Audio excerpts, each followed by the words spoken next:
up the bills and sign an order, and that system seemed to work well. So I'm asking committee members today to approve a change to our committee rules to do this on a permanent basis, and we have an attached document for that. We don't have a quorum yet. It's Senator Cox and myself. More than enough. She was on the phone, so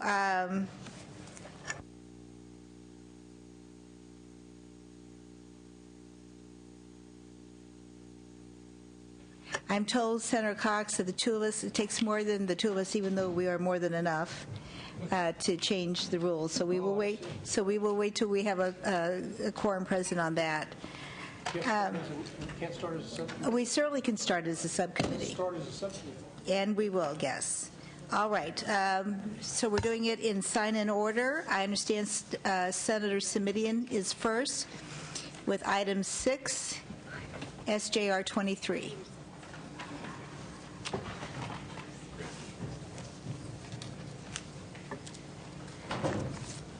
Welcome. Thank you very much, Madam Chair and members. And Madam Chair, thank you for your courtesy in helping us schedule today's hearing. And with your permission, there may be a photographer in the committee room from our Senate photographer, and want to make sure that was okay with you. Thank you. Members, this is Senate Joint Resolution 23 dealing with mitochondrial disease. The mitochondria are structures that are located in the human cells, and they convert oxygen and calories into the energy we need to sustain human life. Mitochondrial disease is a dysfunction that can shut down some or all of the mitochondrial, cutting off the essential energy that supplies the cells.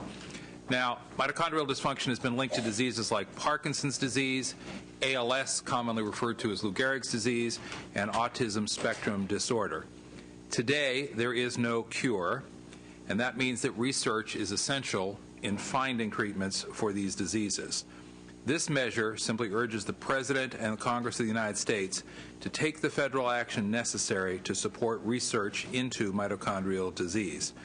Now, initially, this resolution was brought to former Senator Maldonado, now our Lieutenant Governor, by Joe Wise, who you'll hear from in a moment, and his family who live in Menlo Park.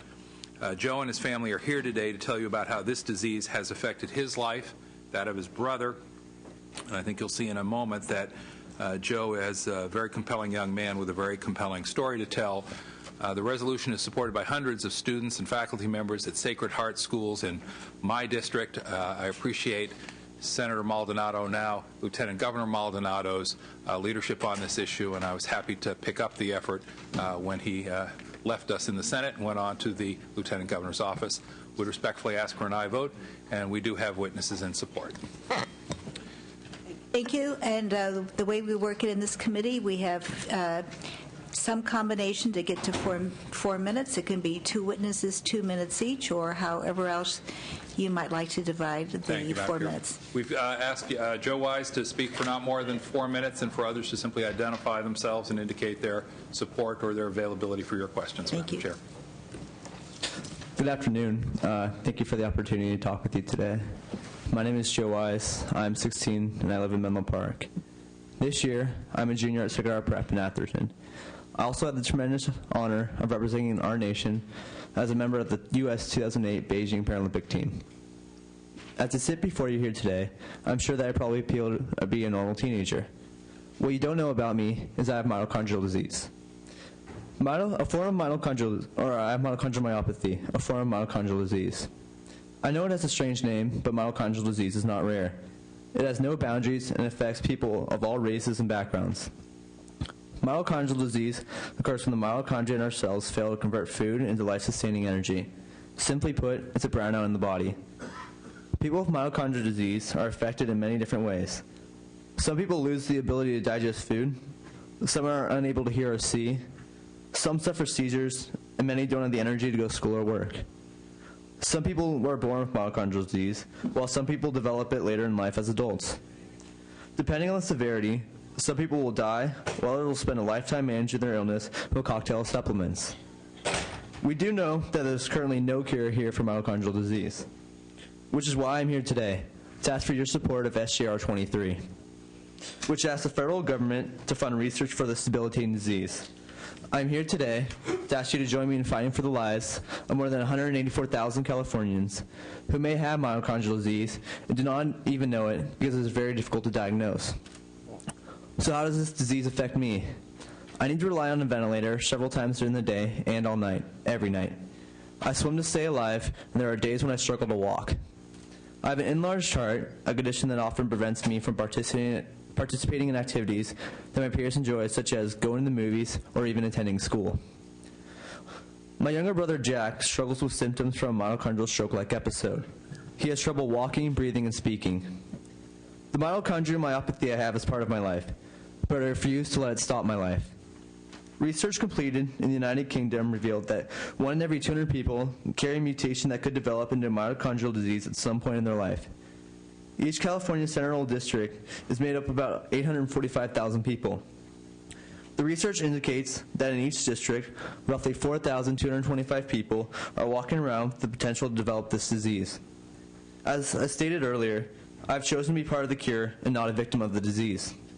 I am a youth ambassador for the United Mitochondrial Disease Foundation, which is a national nonprofit organization whose sole mission is to provide support, education, and research for a cure. As a UMDF representative, I traveled to Washington, D.C. last June. I had the opportunity to meet with my representative in the United States Congress, Anna Eshoo.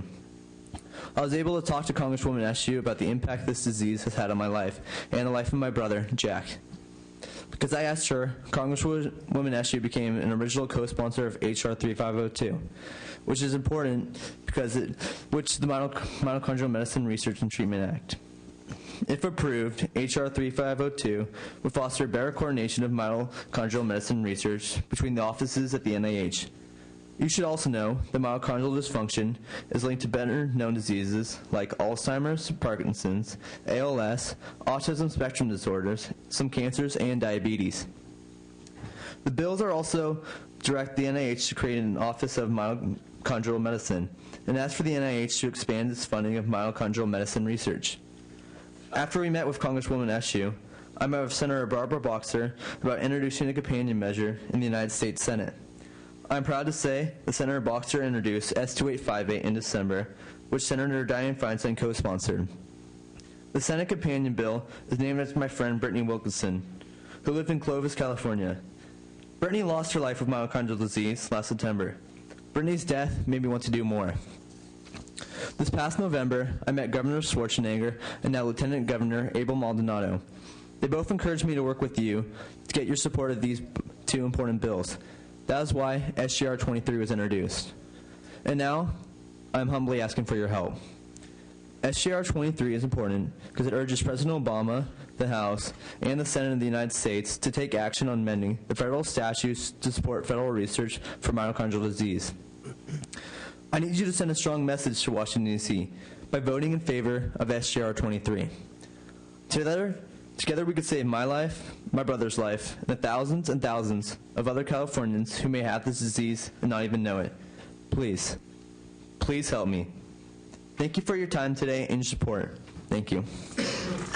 Joe, I want to thank you very much for coming here and being for such a good advocate, and we will do our part. Thank you so much. So if we could take just a moment, it's hard with members being in all kinds of different committees to establish a quorum so that we can vote. We have a number of members here now, so we will do the quorum, and then if there are questions, whatever, then we'll vote on this. So I'd like to establish a quorum. Senator Alquist? Here. Alquist here. Strickland? Here. Strickland here. Onnested? Cedillo? Cox? Here. Cox here. Leno? Here. Leno here. Negretti McLeod? Here. Negretti McLeod here. Pavley? Romero? We have a quorum. 5 members here. We have a quorum. I would also like to take just a moment to say that, as you noticed last week, we went to a sign-in order, which seemed to work quite well, and that I'm asking committee members today to approve a change to our committee rules. Thank you, and thank you. We'll vote on that. Okay. Senator Alquist? Aye. Alquist, aye. Strickland? Aye. Strickland, aye. Onnested? Cedillo? Cox? Aye. Cox, aye. Leno? Aye. Leno, aye. Negretti McLeod? Aye. Negretti McLeod, aye. Pavley? Romero? That is approved. Thank you, members. Consent calendar, Madam Chair. And we will do that later, yes. Thank you. We did extend a little over the time limit for Joe, so at this point, if there's anyone who would like to come up and testify and just say your name and that you are in support, or if the other two sitting here would like to do the same, just to say your name and that you are in support of this. Good afternoon. I'm James Everett, principal of Sacred Heart Schools, and here to support the measure. Thank you. The resolution. Good afternoon. I'm Cliff Gorski. I'm the Director of Communications for the United Mitochondrial Disease Foundation, and I'm from Pittsburgh, and we're here to support Joe in this measure. Thank you. Anyone else in support who would like to speak? By speak, I mean to state your name and that you are in support. That would be the procedure. Okay. Madam Chair, I think what I'll do is I'll just step away from the microphone and ask folks to come right here with your permission. Yes. So if you could just say your name and that you are in support, I would appreciate it. Louise Postenbach, and I am in support of the measure. Thank you. Karen Felice, I firmly support the measure. Thank you. Ron Wise, I'm here to support the measure. Thank you. Marie Wise, I'm here to support the measure. Thank you. I'm Jack Wise, and I'm here to support the measure. Thank you, John. Is there opposition? Comments from committee? Move the bill. The bill has been moved by Senator Strickland. Thank you. Senator Simitian, did you want to do a brief close? Only to say thank you again to former Senator, now Lieutenant Governor Maldonado, for initiating this effort. I was pleased to pick it up when he had to leave the legislature, and I would respectfully ask for an aye vote. Thank you. And if there's an opportunity to take an amendment at some point, I would like to be added as a co-author. Thank you. We'd love to do that. And if there are any other members who would like to be added as co-authors, we'd be happy to accommodate them as well. We have Senator Cox, Senator Strickland, Senator Leno, and Senator Negrete McLeod. Thank you all, members. I think Thank you that very will send a much. helpful And I message. call for the vote. Senator Alquist? Aye. Alquist, aye. Strickland? Aye. Strickland, aye. Honested? Cedillo? Cox? Aye. Cox, aye. Leno? Leno, aye. Negrete McLeod? Negrete McLeod, aye. Pavley? Romero? It's got 5. That has 5 votes. It is out. Thank you very much, Madam Chair, and thank you, members. Thank you. Thank you. Thank you all. Oh, and I'm sorry, we're going to keep all the measures on call. Thank you. As there are other members in the building in other places. Thank you. But that does have enough votes to be out. With that, Senator Dutton,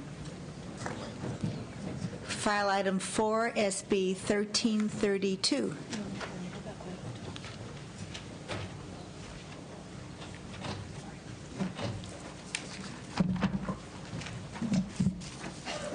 Welcome.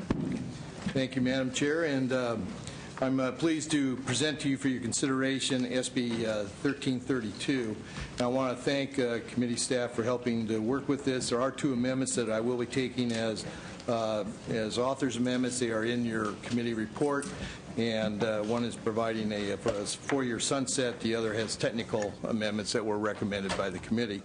To give you a little brief history on this, in 2007, the Department of Public Health began enforcing outdated regulations on radiographic technology schools, rather than continue with the national standards that had been the practice for approximately 11 years. With the help of community colleges and the California State University system, we convinced the department to continue using these national standards because it was creating some confusion and problems with regards to accreditation issues that, frankly, were unforeseen at the time the department decided to break from their practice. Unfortunately, those regulations, this process, like I said, started back in 2007. For whatever reason, the regulations to date still are not updated, and therefore this confusion is still within our school systems. SB 1332 would simply provide that schools and students will provide the schools and students with the assurance that the state will not suddenly change the rules on how schools are approved to teach here in California for this particular curriculum. SB 1332 requires the department to continue approving schools that meet the national standards published by the Joint Review Committee on Education and Radiologic Technology. To help answer any questions you may have, and she'd like to make a brief statement, is Professor Diane Garcia. She's a radiologic technology instructor at the City College of San Francisco. Thank you, and we continue to adhere to our 2 witnesses, 2 minutes each. Thank you. Good afternoon, Senator Alquist and Senators. My name is Diane Garcia. I am a radiologic technologist, and I have been one for the past 31 years. I'm currently an instructor in the Radiologic Sciences Department at City College of San Francisco, and I represent the California Society of Radiologic Technologists as well as the radiology educators in California. I am also an appointed member of the Radiologic Technology Certification Committee, which is an advisory body established to advise the Department of Public Health on regulations necessary to ensure the proper administration and enforcement of the Radiologic Technology Act. I'm here to support SB 1332, which will require the Department of Public Health to continue approving radiologic technology schools that have been accredited by the Joint Review Committee on Education in Radiologic Technology. I'll refer to that as JCERT. We in the education and radiology community support using JCERT standards because they are current, continually updated, and use competency-based teaching methods. Unlike the California outdated regulations, the JCERT standards are student-focused, not numbers-driven. Under JCERT, we teach students until they are competent in performing a radiographic procedure rather than just have them do X number of chest x-rays, for instance, regardless of whether they're competent or not. Finally, as a member of the department's advisory body, I was selected as the chair of the committee to review and compare the JCERT standards with the existing regulations. Our subcommittee recommended and the advisory board accepted and agreed that the department continue using JCERT as the accrediting body for radiologic technology schools in California. I appreciate your time, and I am available to answer any questions you may have regarding this issue. Thank you. And Madam Chair, Ms. Garcia was she's the only actually designated witness that I have to testify. The other people that are here would like to indicate their support.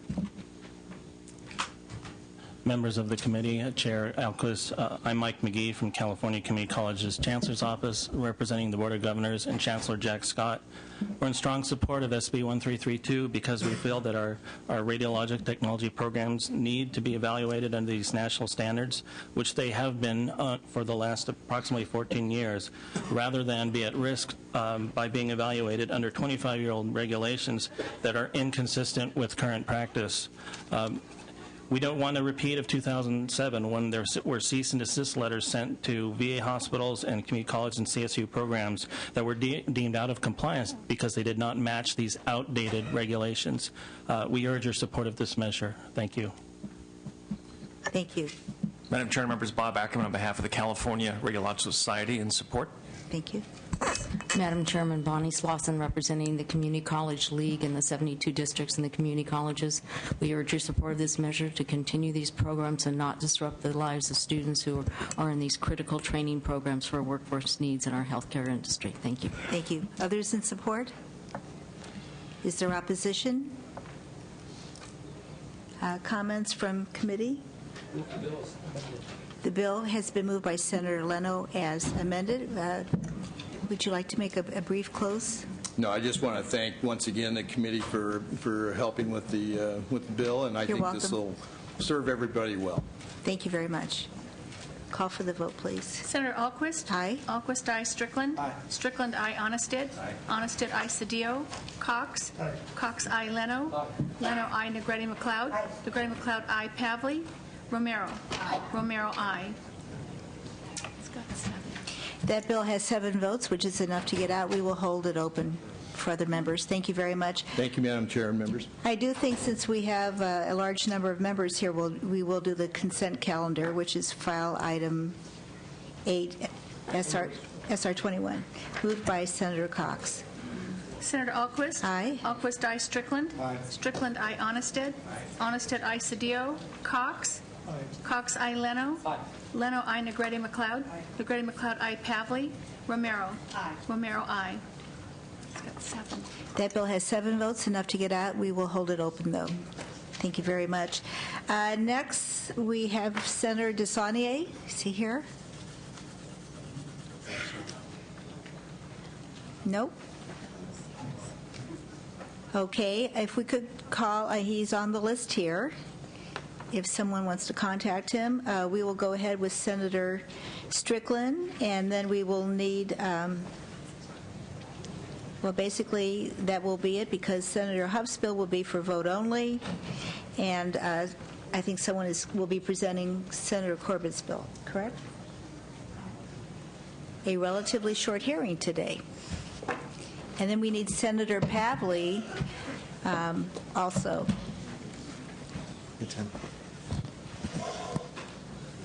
Thank you, Madam Chair. Members, SB 1187 extends the sunset date on existing exemption for 3 years.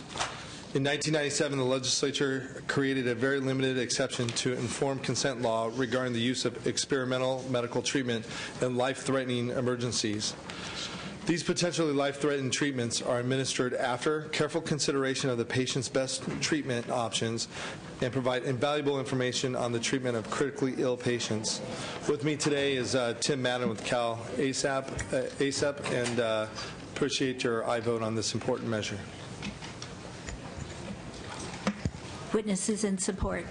Madam Chair, members, Tim Madden, representing the California chapter of the American College of Emergency Physicians. We are the sponsor of this bill. As Senator Strickland mentioned, SB 1187 would extend the sunset date by 3 years, allowing research hospitals in California to continue participating in emergency research studies where an exception from informed consent is required. For the past 14 years, California law has conformed with federal regulations allowing emergency research studies to be performed in California. The research hospitals where these studies have occurred and are occurring include Santa Clara Valley Medical Center, San Francisco General, UCSF, UC Davis, UCSD, as well as Stanford. This research has been critical to ensure that advancements are made in emergency medicine. Over the past 14 years, 13 studies have either been completed or are ongoing, and the progress continues to provide benefits to not only patients participating in these studies, but also patients that are coming into the emergency department subsequent to the studies being completed. These studies have saved numerous lives. If the committee desires, I can go into some examples of these types of studies. Otherwise, I respectfully ask for your aye vote. Thank you very much. Good afternoon. Michael Mendes with the University of California. We concur with the previous testimony, and we're also in strong support. Thank you. Brett Michelin with California Medical Association, also in support. Thank you. Other witnesses in support? Opposition? Comments from committee? The bill has been moved by Senator Leno. Would you like to make concise closing comments? Ask for aye vote. Thank you, Madam Chair. Thank you very much. Very good. Senator Alquist. Aye. Alquist, aye. Strickland. Aye. Strickland, aye. Honested. Aye. Honested, aye. Cedillo. Cox. Aye. Cox, aye. Leno. Aye. Leno, aye. Negretti McLeod. Aye. Negretti McLeod, aye. Pavley. Romero. Aye. Romero, aye. It's got 7. That has 7 votes, enough to get out. We will hold the roll open. Madam Chair, I see Senator DeSaulnier here. I can wait for my next bill. While he's here, I'll defer to Senator DeSaulnier, and then if that's the pleasure of the committee. Senator Strickland, whichever way you would like to do it. I'll yield to Senator DeSaulnier, and then I'm here for the rest of the hearing anyway. So okay. While he's here. Thank you, Mr. Vice Chair, and welcome, Senator DeSaulnier. Thank you, Madam Chair. And this is file item 2, SB 1071.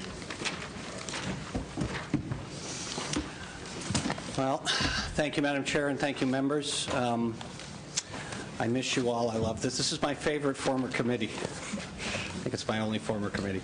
Anyways, thank you for allowing me to present SB 1071 today.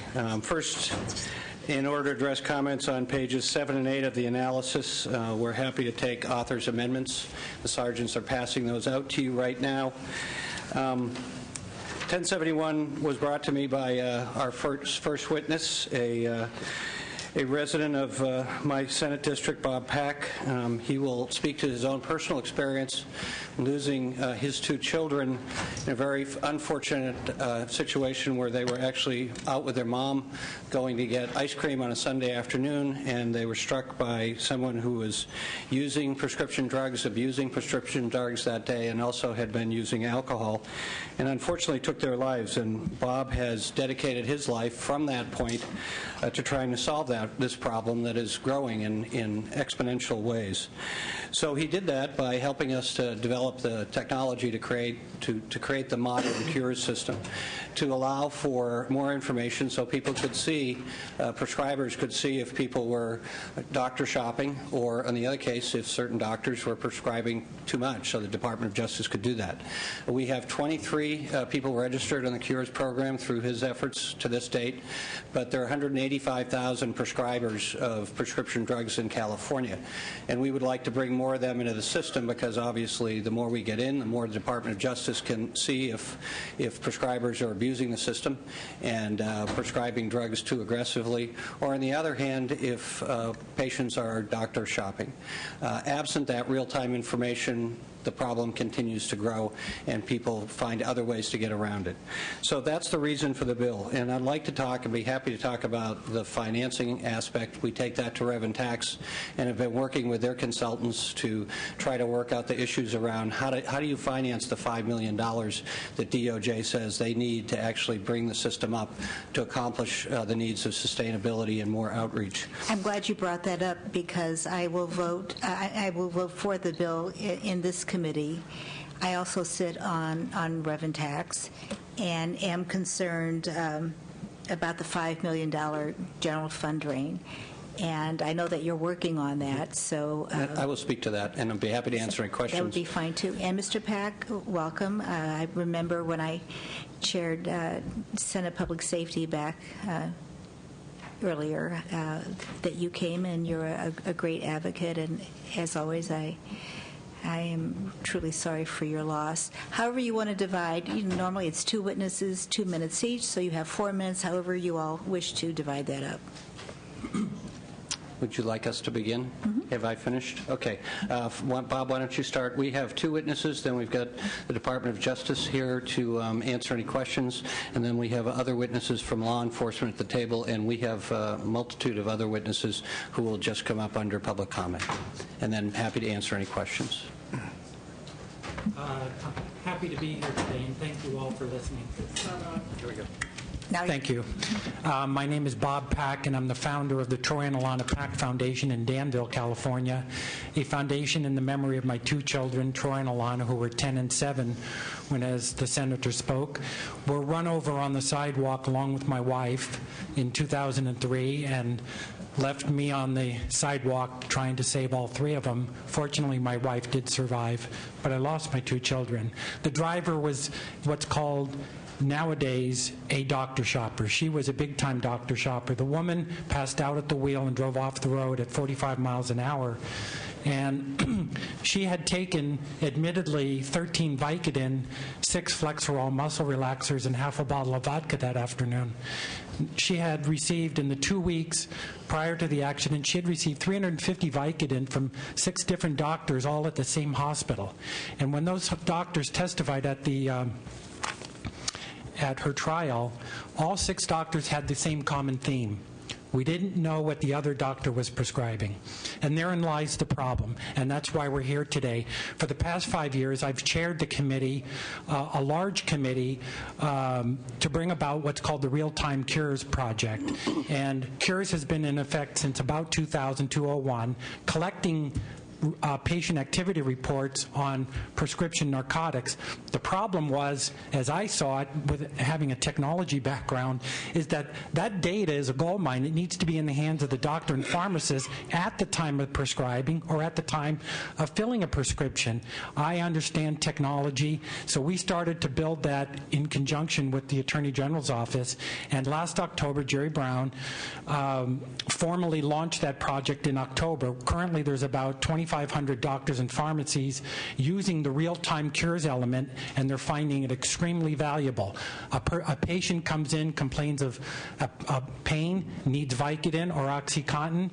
That doctor, within a matter of seconds, can query that search database, pull up their history report, and see all the identification that they need to know whether that patient is abusing or they legitimately need the pain medication. But this project is sorely underfunded. I have traveled the country the last 2 years spearheading private financing for this project. I've met with the CEOs of Purdue Pharmaceuticals, Abbott Labs, the maker of Vicodin and OxyContin. I've met with the DEA, people in Congress, and I've spoken and met with the CMA in California and the pharmacy associations. The one common theme that we have amongst this group is there seems to be a lot of finger pointing. It's their responsibility. It's their responsibility. It's theirs. This bill will bring about the necessary funding for this project. We have a huge inequity imbalance in California. The General Accounting Office last year said the economic impact on California is $5 billion for drug abuse, Medi-Cal fraud, health insurers paying for fraud, and so on. $5 billion negative impact. Meanwhile, the drug manufacturers, just on the fraud of prescription drugs in California, is estimated to be $200 to $300 million in profits. So if we don't do anything and don't pass this bill, what are we saying 3 years from now? The economic impact on California will go to $10 billion. Meanwhile, the profits will go to $500 million. I mean, that's where it's headed. We need to bring that back and level that playing field, bring all interested parties together, but it's for the benefit of not just money, it's to save lives. 3,500 people died of prescription overdoses last year. That number will continue. If we don't act, we're looking at 4,000 next year, 4,500 the next year, over 5,000 the following year, and it's just unacceptable. I really hope you'll see the value in this. Thank you. Thank you. We're right at 4 minutes already, so if you could, that's fine. So if the others would like to state their name and that they are in support. I'm Dr. Kirk. I'm Dr. Kirk Van Royen. I'm a plastic surgeon, also a medical consultant for the State Medical Board. My stepson, Patrick, died from taking one OxyContin pill that he was given at a party in 2004.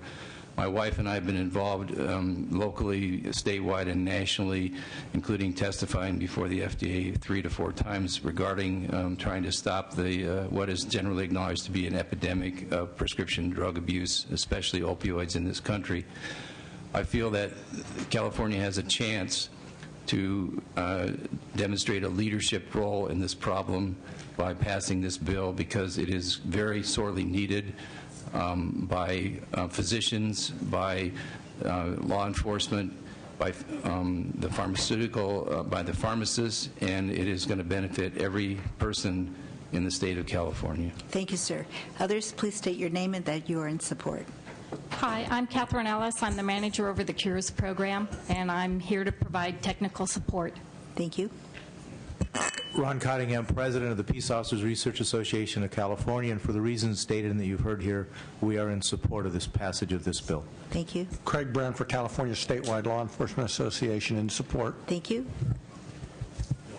John Ronda. I lost a daughter to OxyContin, and when the authorities wouldn't help out, I went on the street to find out about how they're getting into the street.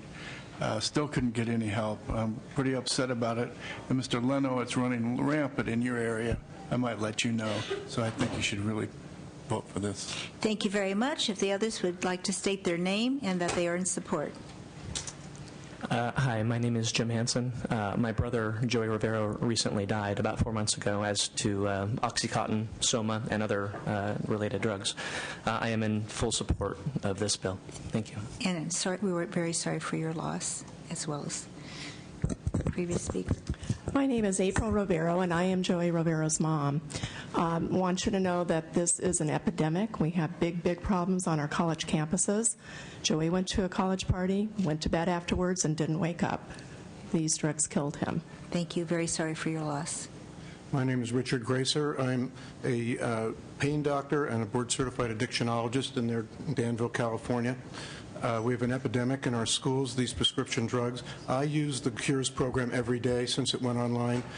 I have used it at least once or twice a week. I found some unbelievable type things, and I think that it's very, very important that we have this not only available, but really push it out to the doctors. Thank you. My name is Melanie Hansen, and I'm a supporter. Thank you. My name's Jerry Stegman. I'm a very long-term substance abuse professional, and I'm in support of this bill. Thank you. My name is Rosemary McDermott. I'm Joy Rovero's aunt, and I am strongly supportive of this bill. Thank you.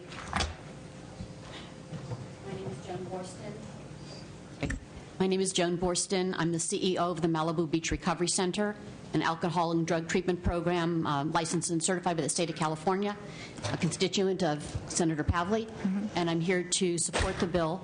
And I want to tell you that for whatever money you think this might cost the state, if this bill goes into effect, insurance companies will pay out much, much less than what they're paying out now for prescription pills. My clients come in having Thank you very much. Okay. Next. Hi, my name is Chrissy Burgo, and I am truly grateful to be alive today.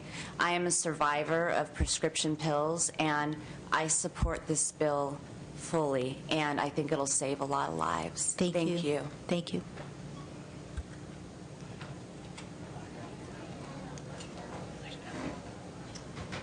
Hi, my name is Laurie Kelso, and I'm a graduate of MBRC, and I strongly support this bill. Thank you. Anyone else in support? Opposition?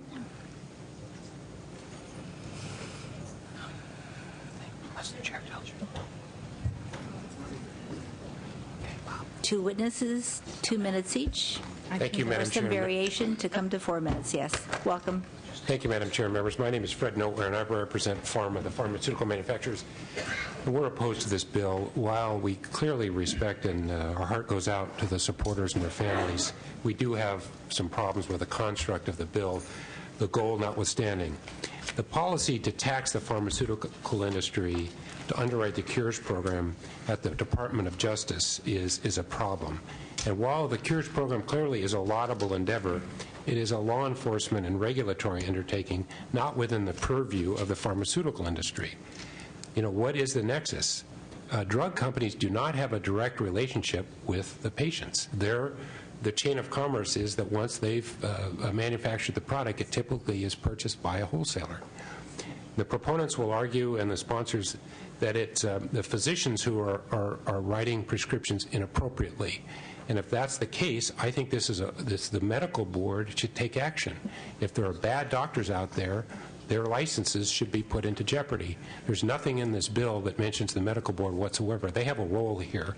And if the objective is to go after bad doctors, that's a medical board issue. And also, as you spoke to this earlier, Madam Chair, the construct of the bill makes no sense. On the one hand, it creates a tax on drug manufacturers and says that the funds from the tax will be used to pay for the Cures program. And then on the other hand, it creates a new tax credit for people over age 55 that have out-of-pocket drug expenses.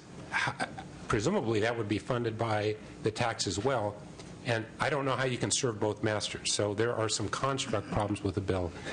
And again, we agree with the goal. We just object to this bill, and we would urge a no vote. Thank you. And to clarify, what I said was that I support the policy, and because of the state's huge economic problem, when I get to Rev and Tax, where I also serve on that committee, I will need to see how the bill would be paid for, and I do believe the senator is working on that. Thank you very much. Thank you. Madam Chair and members, my name is Liz Gallina, and I'm here on behalf of Healthcare Distribution Management Association. It's HDMA, the nation's primary healthcare distributors, which include McKesson Corporation, Cardinal Health, and AmerisourceBergen. We appreciate the author and his staff's time on this bill, and we're very sympathetic to the tragic losses of the families affected by prescription drug abuse.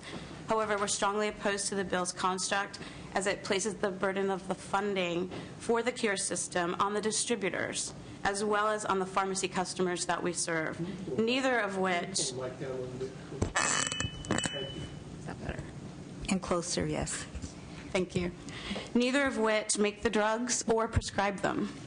While we support the objective of the Cures program, other improvements need to be made to the program, including mandating prescriber participation. Without mandating participation by the doctors that prescribe these products, the program does no good. Furthermore, HCMA members in California distribute more than 85% of the prescription drugs in the state. In the majority of the cases, we will be the first point of sale in the state, or the importer as defined under the bill. So we will have to bear the burden of the tax. Our members operate with, on average, less than 1% profit margins, and we will not be able to absorb the level of this tax. As the committee analysis points out, we think that this could add to additional health care costs for the state. In sum, HCMA believes any comprehensive solution to the problem needs to involve all of the supply chain members, and particularly the prescribers, not just the distributors and the pharmacies. We respectfully oppose the bill. We are willing to work with the staff to find different alternatives that will be more equitable. Thank you. Others in support? Madam Chair and members, Michael Hawkins representing I'm CA. sorry. I'm dyslexic. Others in opposition. Understand. Michael Hawkins on behalf of the California Healthcare Institute. For the reasons outlined by Mr. Noteware, we're opposed to this legislation. Thank you. Maureen Higgins representing Biocom and its 500-member life sciences companies, also in opposition. Jim Gross on behalf of the California Pharmacists Association, which are the small independent pharmacies. We've told the author we're not sure how the bill does apply to us, also why it does apply to us, and also in opposition on behalf of Medco Health Solutions, the largest PBM in California. Thank you. Missy Johnson on behalf of the California Retailers Association. Our membership includes approximately 3,500 chain drug stores throughout the state. I'd like to echo the comments made by Liz Gallina of HDMA and by Mr. Gross. Ask for your no vote. Thank you. First comment I'd like to make is that I do understand what the author is trying to accomplish. Is there more opposition before I'm sorry. Sorry, I snuck in. Jennifer Snyder on behalf of the National Association of Chain Drug Stores in opposition. Thank you. Anyone else in opposition? First, I do understand what the author is trying to accomplish, and certainly here in 2010, with the use of technology, it ought to be a lot easier and should have been done already. I do understand some of the comments that have been made, and I do hope that you will be working with the opposition in terms of coming up with a nexus and a reasonable outcome. And I know Senator Strickland, our vice chair, has some comments, and then Senator Onestad and Senator Leno, and then we'll take it from there. Thank you, Senator DeSaulnier. I also want to echo the chairwoman's thoughts and prayers out to those folks who have gone through real tragedy. But the bill before us right here, look, a budget is a blueprint of our priorities, and I would think that I can only be speaking for myself, but I would support and fight for a measure that stay in the global macro sense of the general fund. But a lot of the arguments in the opposition, I tend to agree, and I know the chairwoman said she was going to deal with that in rev and tax, but I'm not sitting on rev and tax, and so I have to look at this from a standpoint that here you're taxing a group that really, the retailers, manufacturers, that I don't see a lot of the nexus to it, and I know you're working on this, Senator DeSaulnier, but I cannot support a measure that taxes the manufacturers and retailers. However, I will commit to you, because I think this is worthy of general fund spending, to work with you in the budget. And I know our budget has some challenges as well, but if this is a program that I think is worth supporting, we should maybe take a look at it doing it through general fund instead of a tax on folks that really, I believe, have no nexus to it. I should just say ditto. After 12 years on the Health Committee, I don't know what this bill is doing in this committee. This is not a Health Committee bill. The only policy in this bill is the policy, do we start charging a tax to medications, which would be a major shift in the policy of the state of California, and that belongs in another committee, which I know it's going to go to. Do we start charging taxes for medications to pay for these programs. No, this is a general fund responsibility. Senator Strickland is right. I'm going to vote no on this bill today, but you want to have adequate funding for a Cures program in the budget, I'll vote yes for that. Thank you, Senator. Senator Lennon. Thank you, Madam Chair. You've accomplished something I haven't heard in many years in this building. Our colleagues on the other side of the aisle supporting new programs. I'd be happy to help you see if you could get it done, too. You've struck a nerve here. Could you, now, where are we with the, and I know this is not a fiscal committee, but it's so much a part of the policy which cannot move forward without some kind of funding stream. Could you, you're moving forward with the current proposal, and if you are, could you share with us how it works? I'm trying to figure out how there's new money here. It's a good question. We started with a concept that there would be a fee. Ledge Council opined that there was a nexus.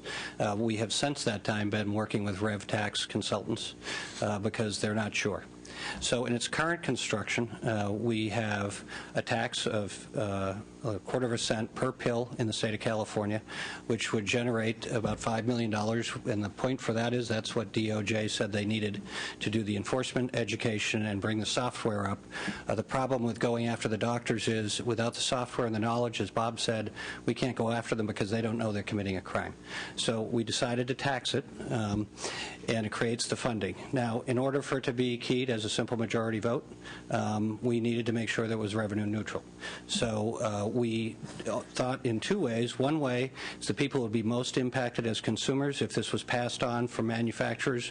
We don't want the tax to be with the wholesalers or the retailers, and we can clarify language. They could pass it on.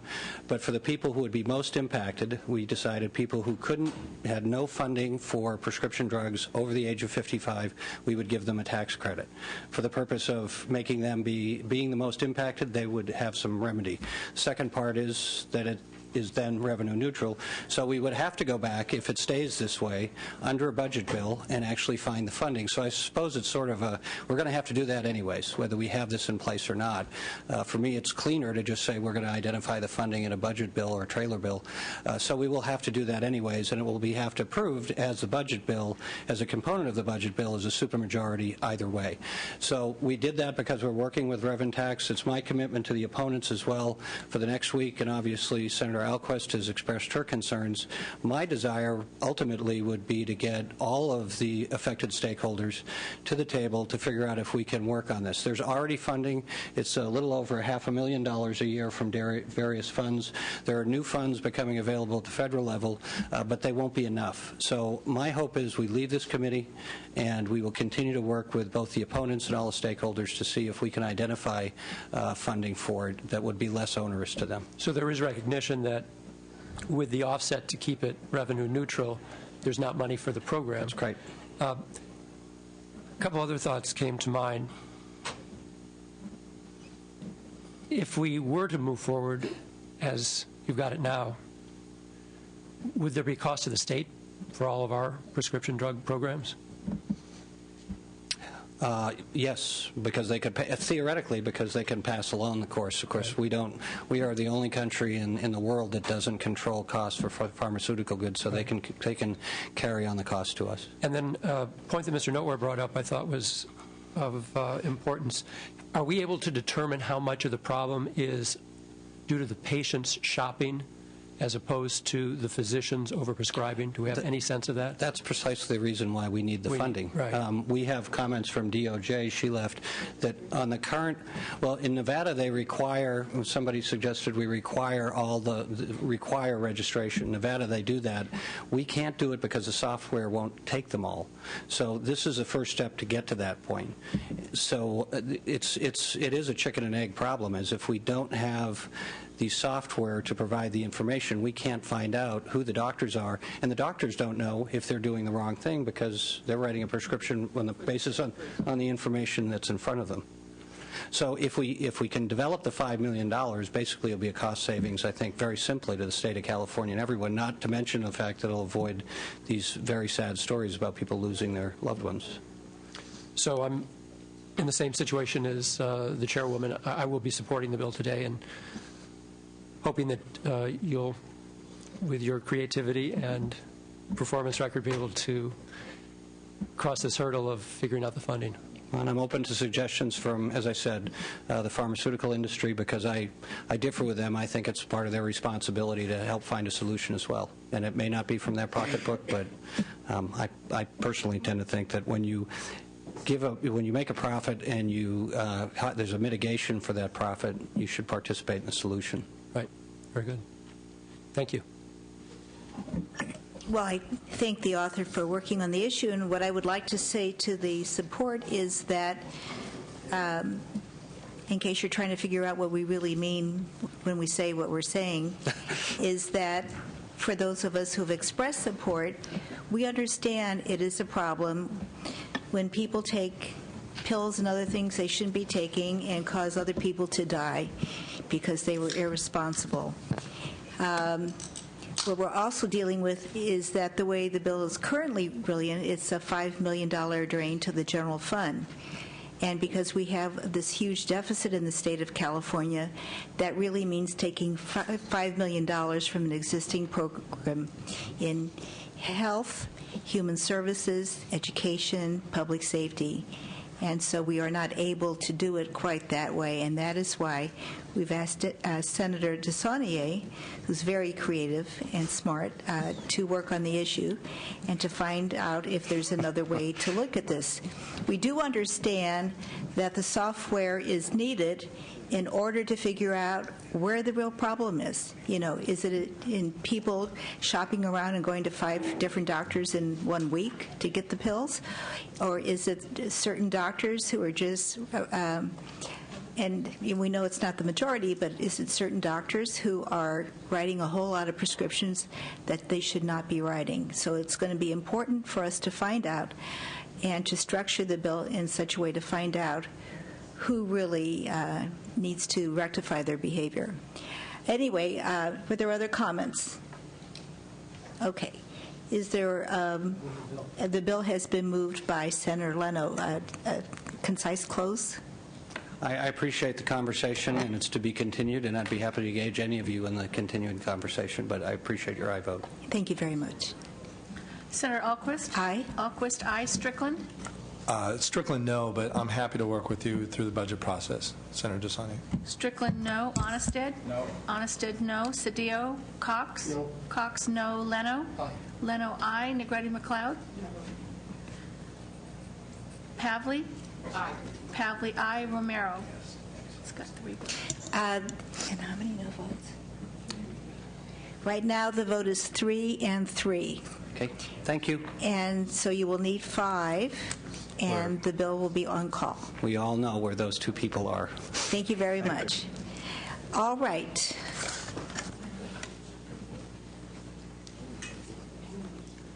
Well, I think we should let Senator Strickland finish his second bill. He finished his first bill and allowed Senator DeSaulnier to move forward, and then after that we'll have Senator Pavley.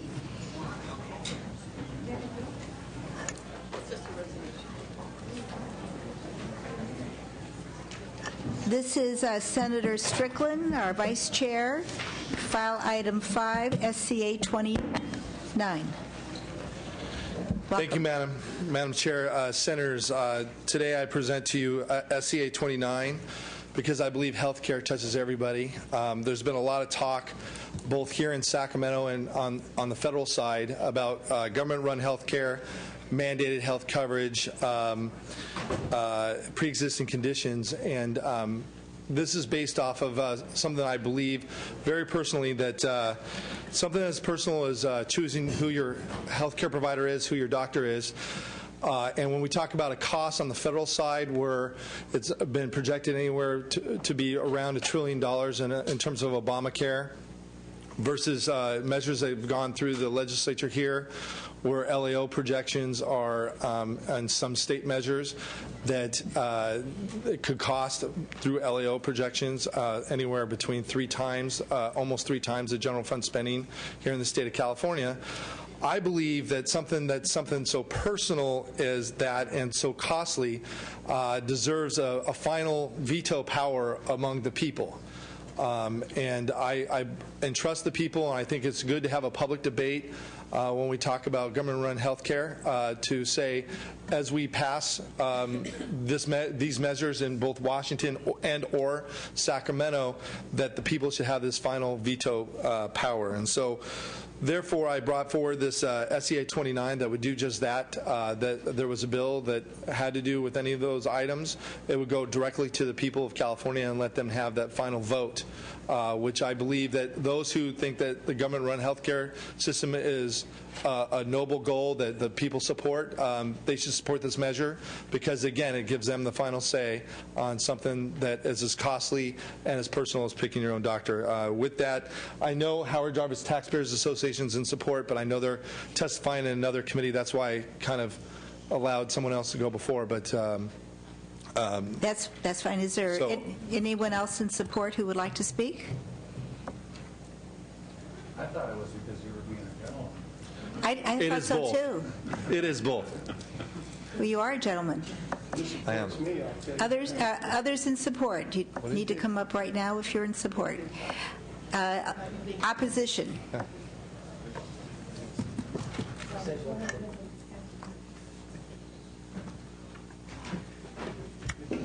Madam Chair and members, Elizabeth Landsberg with the Western Center on Law and Poverty here in opposition. The senator spoke about a lack of public debate and transparency. I hardly think that can be said about the federal legislation that was recently passed and signed into law. It was a very lengthy, very transparent process. We, for one, look forward to implementing federal health reform and think it's time to get going on providing people with real coverage. And as to whether this is government-run health care, we strongly support Senator Leno's SB 810, but let's be clear that the new federal legislation is hardly government-run health care. It relies primarily on private plans, but it does expand coverage to millions of Californians, and we are in opposition to this measure. Thank you. Thank you. Beth Capel, on behalf of Health Access California, also in opposition, and we apologize to the committee, and we have already apologized to the author for the tardiness of our opposition. We would note that the federal health reform bill is 100% funded in the first several years, and for the exchange, which will cover more than 2 million people, it is 100% federal funded in perpetuity, and we believe that covering more than 6 million of the 8 million Californians who are uninsured is something that we should be moving forward to as quickly as possible, and 2014 can't come too soon. Thank you. We're at 2 minutes, so we have 2 minutes more if anyone else wishes to really speak. Sarah Phlox from the California Labor Federation, and we strongly oppose this resolution. Federal health reform is finally making health care affordable and accessible. There's 6.7 or more million uninsured Californians. We have employers that are reducing coverage, that are dropping people off of coverage. We have union members that don't have coverage, and the federal health reform is going to open up affordable health coverage to all Californians. This is important for health care, but this is also important for Californians' economy. Health insurance and skyrocketing costs of health care is going to drag down our economy unless something is done about it, and federal health reform is going to do just that. Thank you very much. Thank you. We have 1 minute left. Good morning. Dolores Duran Flores with the California School Employees Association. We are co-sponsors of Senate Bill 810. This bill would prevent that legislation from going forward, and we strongly oppose that. Thank you. Madam Chair, Seth Bramble on behalf of the California Teachers Association. CTA strongly opposes this bill. CTA believes quality health care is a basic right of all Americans and supports health care proposals which incorporate universal access to quality comprehensive coverage. So for these reasons, we oppose the bill. Thank you. And if others would like to state their name and that they are opposed. Thank you, Madam Chair. Brooks Ellison on behalf of the United Nurses Association Union of Healthcare Professionals, part of ASME, in opposition. Thank you. I'm Pete Martineau with AARP. We are opposed to this bill. Thank you. Yes, Senator Onestad and then Senator Leno. I just heard that This is incredulous to me. I just heard the quote, this is health care is a basic right. Is not a chance for the people to vote a basic right? And I would ask any of you, all this bill does is say the final say is up to the people of the state of California. I would ask any of you, as long as it's a basic right, why are you afraid of this resolution? Duly elected senators and congresspeople passed this law, and our duly elected president signed it into law. I hardly think that the senator is suggesting that every piece of legislation should be subject to a ballot initiative. That's not what this bill says. This bill says the most important thing in your life is your decision on health care. And I would think that we would want that to go to the people and not take it away from the people. And yet you're telling me that you're afraid to let the people of the state of California tell you what they want. That's what your testimony is telling me. It's unbelievable. It's transparent. Madam Chair. Senator Leno next, and then Senator Cedillo, and then Senator Cox. Did you wish? Okay. I'm afraid to get into this. Okay. Okay. Thank you, Madam Chair. Senator Strickland, it's not a bad idea. It's just that it's not a novel idea. Governor Hiram Johnson thought of this 100 years ago. This is the status quo in California. The voters get the final say on everything. With regard to single payer, whether we get a governor's signature or not, the voters will have the final say. If we get a governor's signature, I can assure you the industry will attempt to overturn it. It's called the referendum process. Right. If we don't get a signature, guess what? We have to use the initiative process. The voters will have the final say on every one of these issues. Insurance mandates, anyone can take any mandate we've got, take it to the ballot, and try to overturn it. When Senator Burton had his health care reform bill a few years ago, it went straight to the ballot as a referendum, and it was overturned. The voters already have the final word, so if it weren't for its redundancy, I'd support the bill today. Two points on that, Senator Leno. Very good point, well taken. First point is you're absolutely right. Hiram Johnson had it right that we have a referendum process, and that the people of California did referend that last previous provision that had something similar to the bills that's moving through the Senate. The other component to that, though, is on the federal side. Some constitutional scholars also argue that it's a states' rights issue, some constitutional scholars. Others also, again, on the federal side, we're talking about something that's 1/5 of the nationwide economy, and we don't have the ability to do that. And then also, if, for example, the federal government gives an opt-out clause, which has been talked about on the federal side. Right now, under current law, if there's an opt-out provision in the federal bill, that means the state legislature has the ability to opt in or opt out. What my bill, if it passes, will do is allow the people to have that ability to opt in and opt out. All I'm saying is I think the people should have the final veto power on something as personal as who your doctor is. And when things were pointed out that it did go before the people of California, and the people of California have said no in the past, and also Hiram Johnson, we don't have that ability. And if it passed here in the state, you're absolutely right. There will be a referendum. I just think that instead of going through that process, let's just have the people, again, I don't think it's for every piece of legislation. I think on something as personal as your health care, and also when we're talking about the cost, and these are LAO numbers, that's almost 3 times our general fund spending in the measure going through the House right now, or on the federal side, that, again, I entrust the people to have that final veto power, which I think is very important. But that's a point well taken. So. What I think you need is a amendment to the United States Constitution. That's the amendment you need that would allow states to be able to opt out through a vote of the people. But there is no opt-out clause in our federal reform. There isn't currently. There isn't currently. Right. There isn't currently. However, Senator Leno, you know as full well as I do that we're not done with the health care provisions that are going on in Washington. As recently as a few weeks ago, Senator Reid has said that he would move forward on some other provisions up in Washington. And again, if my bill was not enacted, that opt-out clause, if we have the opt-out clause on the federal side, would go to the legislature. I think instead of going to the legislature, it's better to go right directly to the voters of California.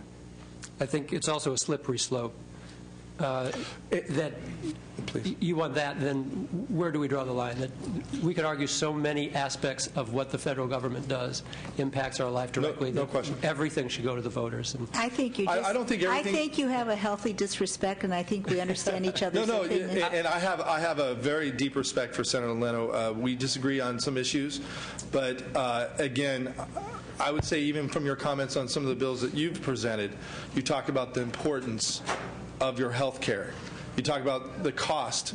From you, we look at things differently, but the cost of this health care actually is a lot, it reaches a different threshold than some of the other bills that we're talking about. I currently, and then also with the opposition, I would just point out that I'm not repealing anything. I'm just saying that if you believe in the programs that have been passed, you should have the faith that the people of California would vote for it. But in the past in California, they have not. Thank you. You might wait on your close till Senator Cedillo speaks. No, absolutely. Yes. Senator Cedillo. Well,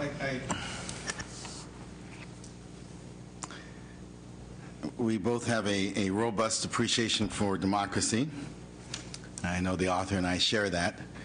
But there comes a point where we have to distinguish between democracy and what becomes dilatory in our exercise of that democracy. Some will say that justice delayed is justice denied, and that we've had that election.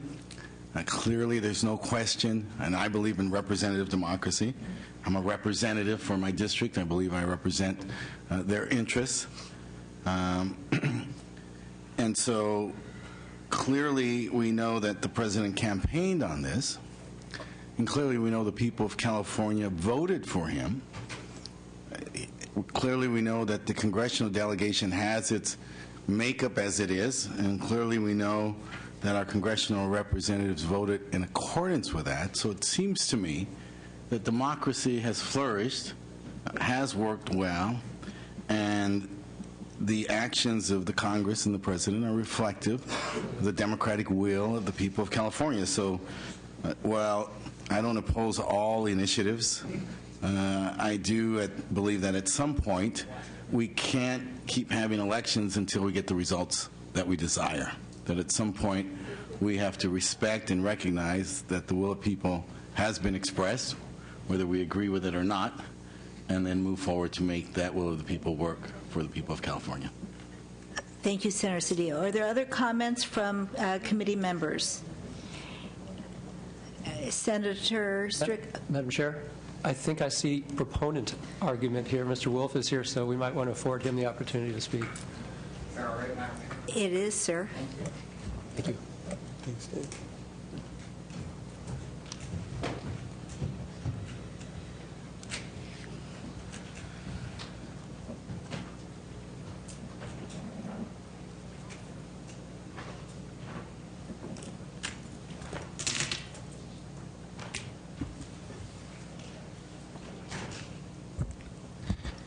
Madam Chair, members, David Wolf here with the Howard Jarvis Taxpayers Association. Mr. Leno, thanks for noticing me and bringing me up here. Appreciate that. A lot of what I was going to say, I think, has already been talked about. We talked about the fact that there is a voter approval requirement, and Mr. Leno brought up Prop 72, which is a point I was going to make regarding a health care provision that was part of a referendum, number one. But I think, members, just broadly speaking, this is a bill that is going to foist unprecedented costs on the taxpayers of California.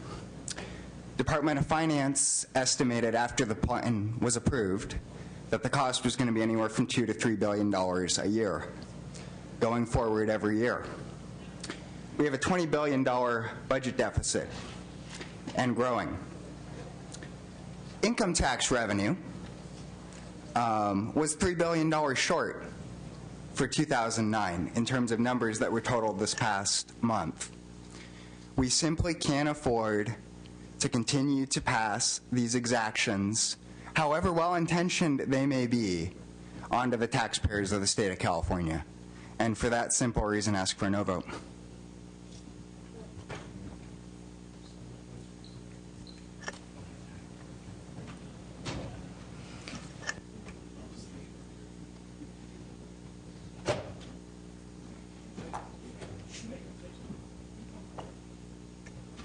Before you close, Senator, I just would like to say that we're not aware of the LAO putting a figure on what the federal health care reform would cost our state of California government. No, the LAO has not obviously talked about the federal government. The federal government number was based on accounts that went through as the Obama health care plan went through. The LAO number I was talking about was a previous bill that was through this legislature, authored by former Senator Sheila Kuehl.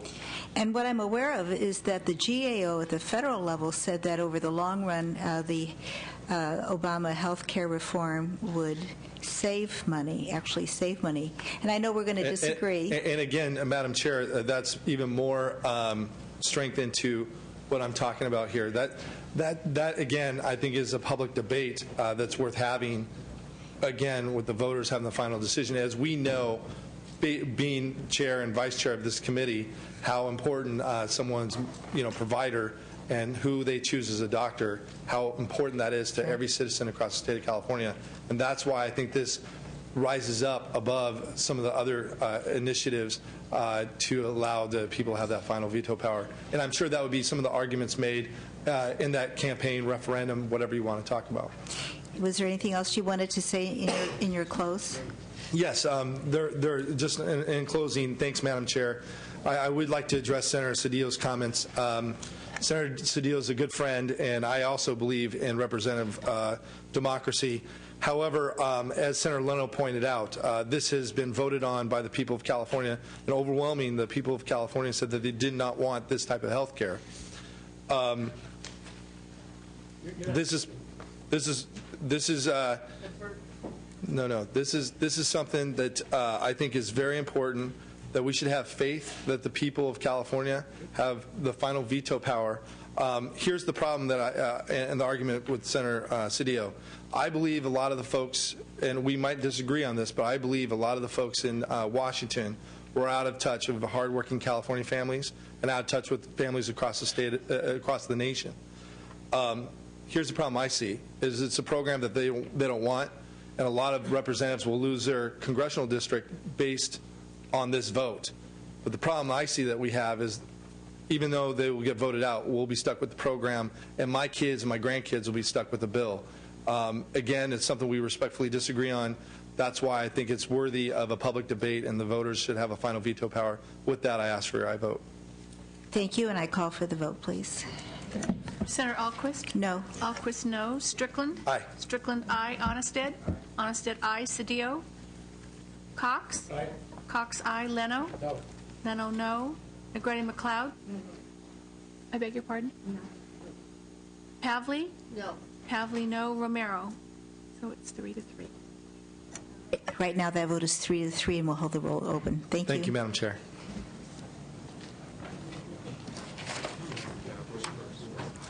Next, we have Senator Pavley. File item 7, SJR 31.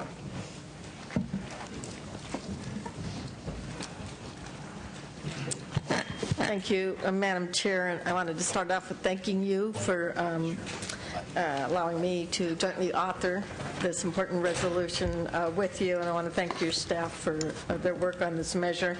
Also would like to accept the technical amendments outlined in the analysis, and wanted to add on the following as co-authors: Senators Steinberg, Correa, Liu, Leno, and DeSalle. This is a resolution, members. It's Senate Joint Resolution 31, and it simply urges the United States Congress and the President to pass H.R. 1205 and its companion measure in the U.S. Senate 493. Collectively, they're known as the Achieving a Better Life Experience Act, acronym for is ABLE. The ABLE Act would create disability savings accounts, very similar to what some families have for saving for their children's future and their college educations. Those are known as the 529 college tuition plans. Families with children that are developmentally disabled also need a savings instrument, not for college, but for their care of their children who probably will exceed their life-own expectancy. This is an important resolution and really is one of the most exciting things that I've seen personally happening on the federal level to assist families in helping to provide essential services for their disabled children, whether it's medical care or education, work employment training, housing or transportation needs. It should, not only is it the right thing to do, but I think in the long term it'll save society money as well. These savings account would provide substantial and much needed flexibility with individuals with disabilities and their families and friends. I respectfully ask for your aye vote and would welcome everyone's participation in this and encouraging the federal government to move ahead. Thank you. Let me share with you, I have two co-sponsors of the measure, the Association of California Autism Organizations, as well as the Association of Regional Center Agencies.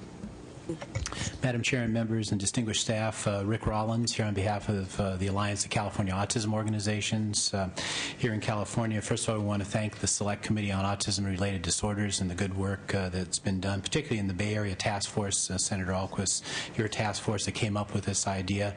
I, like Senator Pavley, am a parent of a child with autism, and I think speaking for the autism community and every disability community, this federal legislation will go a long way to give families options to take care of some of the deep concerns that we have about the future of our kids. I'd also like to add that this will have no state cost impact. This is a federal IRS regulation that's being put forward. California would have to conform to that. This resolution doesn't ask us to conform to that. It just asks the Congress to adopt this piece of federal legislation. Thank you. Thank you, Madam Chair. My name is Lisa Jackson, and I'm the Senior Housing Specialist for the Association of Regional Center Agencies, and we are proud to be a co-sponsor on this resolution. There are almost 240,000 people being served by the regional center system, and the financial cost to most families is daunting. Parents with non-disabled children can set up a 529 college account to pay for expenses related to their education, attending a college or university.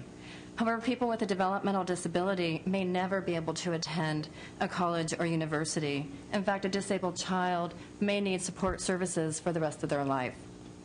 The ABLE accounts give parents the same tools to save and provide for their child with a disability. Instead of paying for tuition, this account would pay for disability-related expenses such as housing, employment support, and health prevention. The ABLE accounts give parents some control and the ability to supplement state services and benefits, but not replace them. In this time of budget crisis and uncertainty, it only makes sense to give parents a way to enable their children to live in the community. This is why H.R. 1205 is so vital and important. In an uncertain time, it gives parents some certainty. Thank you. Thank you. Is there any opposition? Senator Strickland? Thank you. I'm happy to move this measure. I think it's very important, and I'm hoping that they do this on the federal side.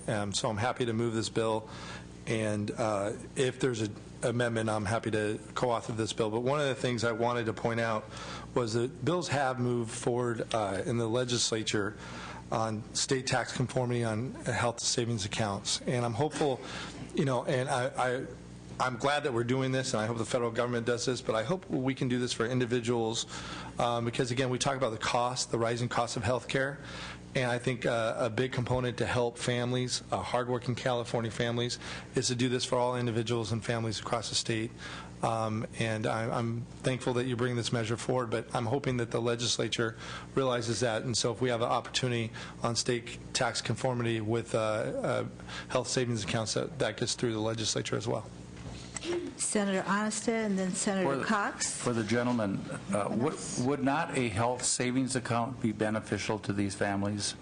They would. I think one of the impediments that we have right now is that this particular piece of legislation that was drafted by the disability community back in Washington is really item-specific for the kinds of supports and programs that are necessary. But a health savings account would be beneficial. It would, yes, sir. No, it wouldn't be. Okay, Well, if Senator... I'm not finished, ma'am. Okay. I have 3 times brought before this committee over the years a bill to make California conform to the federal tax code, which permits health savings accounts for instances just such as this. 3 times the opposition, members who were just sitting in those chairs 10 minutes ago, said that health savings accounts, quote, were only for the healthy and the wealthy, that they were at a significant disadvantage to those who were in need.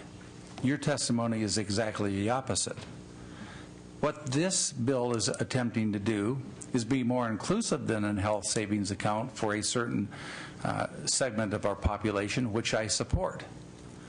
But I just want to point out to the voting members of this committee who have voted against health savings accounts that the very arguments that you are making to pass this bill and why they're going to vote yes today, they voted no on a health savings account bill that is exactly the same thing limited to the health care of the people of America. Again, an inconsistency that I cannot find any logical explanation for except pure politics and acquiescence to the special powers and the third interests that control this House, which is a shame. But I support this concept. I support health savings accounts, and I would hope that my colleagues on the other side of the aisle would open their minds to the inconsistencies of what you're doing today. Thank you, Senator Onestad. Senator Cox. Thank you, Madam Chair. Let me, because details matter, let me just, if I may, ask you some questions which I think are pertinent to this particular bill, which I, by the way, could not find in the, it may very well be that I was looking at the wrong page. But I wanted to inquire about the tax deductibility of the contributions going in. Where are you on that, Senator Pavley? A family decides that they're going to set up this particular account, and they decide that they're going to do $5,000 a year or 10. Is that a tax deductible $5,000? In other words, do they get a income tax, California income tax deduction for the $5,000? I'll let the either Mr. Rollins or the representative from the regional centers. Senator Cox, it's my understanding that this legislation deals just with the federal side of the tax situation, Right, and not so you're California. just making a recommendation to... Interest is accrued tax-free. Okay, That's but correct. details matter. That's the reason I'm asking you the question. Yes, sir. With respect to the accumulation of the funds that are in this account, they accumulate tax-free? That's my understanding. Okay. And with respect to distribution, are the funds distributed on a tax-free basis? It's my understanding that those would be tax exempt. So there's a tax deduction, and then you've got a situation of where you've got a tax-free accumulation, and then you've got a tax-free distribution, correct? That's my understanding. And then in addition to that, are there distribution dates that the funds must be distributed by? I honestly don't know the answer to that question, sir. I have the House resolution that I'll read through and get those exact different Maybe you can states just in it. answer that question. Yeah. And may I add one point there? When funds are drawn from this account, they can only be used for 4 things: education, housing, transportation, employment support. Oh, I'm sorry, medical care and life necessities. And it gives broader definitions, Senator Cox, if you would like me to say some of that. And do you know whether there's a distribution deadline? It clearly makes a difference. Sure, I understand. Can you skip a generation? In other words, if they're not used by the intended beneficiary, would there be a skip in the distribution? It's a good question. I don't have the answer, sir. I can find out for you, though. And then with respect to the individual making, then the person for whom the benefits are designed for, is there a guardian or a custodial arrangement made? And what is that? Yes, the trustee, I'm sorry. Yeah, a trustee for the person, family member, or designated trustee. And this is also an individual that is eligible for Social Security and has gone through all those litmus tests, so it's very narrowly focused on developmentally disabled. Very similar program to the 529 college tuition program that we're all familiar with. Same concept, just for those kids who could never go to college. What's the maximum distribution date? I will look that up and get back to you on that. I've got the whole resolution in front, or bill in the House in front of me, but I didn't write that down. And I'd like to answer Senator Cox's last question on the distribution after death. It says, in a manner similar to the treatment of Medicaid trusts, funds remaining in the ABLE account at an individual's death would be used to pay back the state Medicaid program up to the value of services provided to the individual during life.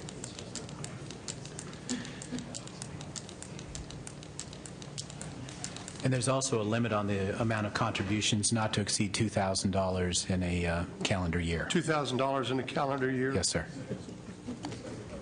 Thank you. Thank you. Are there any other comments or questions from committee members? Let's see. Did we have opposition? There wasn't any, as I understand. There wasn't any. It's been moved by Senator Strickland. Senator Pavley, would you like to close briefly? Yes, I appreciate all the questions. I will go back and thoroughly read the House bill. This is a resolution in support of the concept, which I think is critically important for families who like to invest in their children. And if you don't have an opportunity to invest for a college education for the future, let's take care of our children who happen to be developmentally disabled. So it's the right policy, and Senator Cox be glad to spend a little more time in homework getting the answers to those questions for you as it moves forward into the Appropriations Committee. Thank you. This has been moved by our Vice Chair, Senator Strickland. Call for the vote, please. Senator Ahlquist? Aye. Ahlquist, aye. Strickland? Aye. Strickland, aye. Onnested? Aye. Onnested, aye. Cedillo? Aye. Cedillo, aye. Cox? Aye. Cox, aye. Leno? Aye. Leno, aye. Negretti McLeod? Negretti McLeod, aye. Pavley? Aye. Pavley, aye. Romero?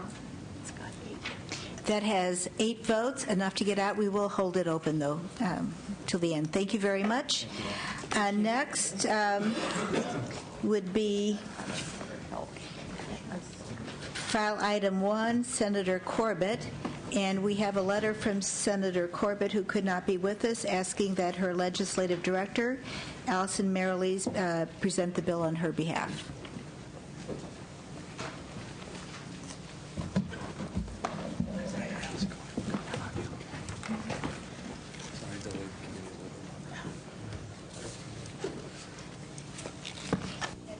Members, this is our last bill. We will be doing, for vote only, Senator Huff's SB 1051, which is file item 9, after this. Good afternoon, Madam Chair and members. Thank you so much for allowing me to present Senate Bill 882 on behalf of Senator Corbett. And thank you also for the excellent and thorough analysis of this bill. SB 882 would halt the sale of electronic cigarettes to minors in California. For those who are unfamiliar with electronic cigarettes, they are a rechargeable, battery-operated device that allows a user to inhale a smokeless vapor that often contains nicotine. This product is basically unregulated on either the federal or state level. It has not yet been classified as either a drug or as a tobacco product. However, initial studies by the U.S. FDA found that the product does contain known carcinogens, and they have been plagued by misrepresentations in labeling. Our offers have been contacted by teenagers in our Senator Corbett's district who have successfully purchased electronic cigarettes in mall kiosks. In fact, retailers entice young consumers by establishing kiosks close to food courts and popular teen stores. Some sellers are bold enough to hand the product out to minors to sample as they are shopping, and they are flavored in chocolate, mint, strawberry flavors. A 2008 report from the State Department of Public Health found that law enforcement agencies continue to rank policies and procedures such as civil and criminal penalties for owners and clerks who sell tobacco products to minors as effective strategies to reduce youth access to tobacco. Thus, Senator Corbett is accepting amendments that will match the infraction for the sale or distribution of electronic cigarettes with the penalty for the sale or distribution of tobacco products to minors. We are pleased to have the support of the Health Officers Association of California and Breathe California. This bill has no opposition, and on behalf of Senator Corbett, I ask for your aye vote. We do have a witness here today from the Health Officers Association of California. Thank you. In light that there is no opposition, if you're